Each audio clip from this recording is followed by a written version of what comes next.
இது வரைக்கும் 33 பேர் இறந்து போயிட்டாங்க. எவ்வளவு பேர் காயத்துல இருக்கிறாங்க, எவ்வளவு பேர் உயிருக்கு போராடுறாங்க, எந்த தகவலுமே தெரியல. யார் மேல தப்பு?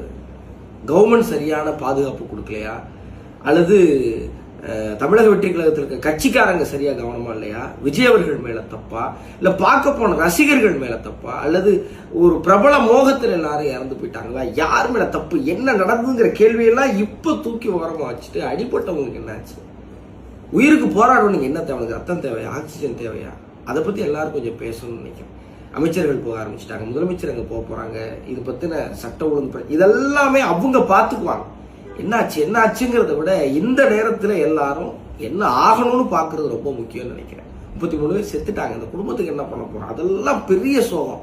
சாக கிடக்கிறவனை எப்படி காப்பாத்துறதுங்கிறத எல்லாரும் இப்ப கொஞ்சம் பேசணும். அதான் இப்ப ரொம்ப ரொம்ப தேவைன்னு நினைக்கிறேன். இறந்தவர்களுடைய எல்லா குடும்பத்துக்கும் பெரிய ஆழ்ந்த அனுதாபம். 6 குழந்தைங்க இறந்துருக்குங்கிறாங்க. எல்லாரும் இனிமே எல்லாரும் மரத்து மேல கூரை மேல ஏறத பார்த்தாலே கொலை நடுங்குது.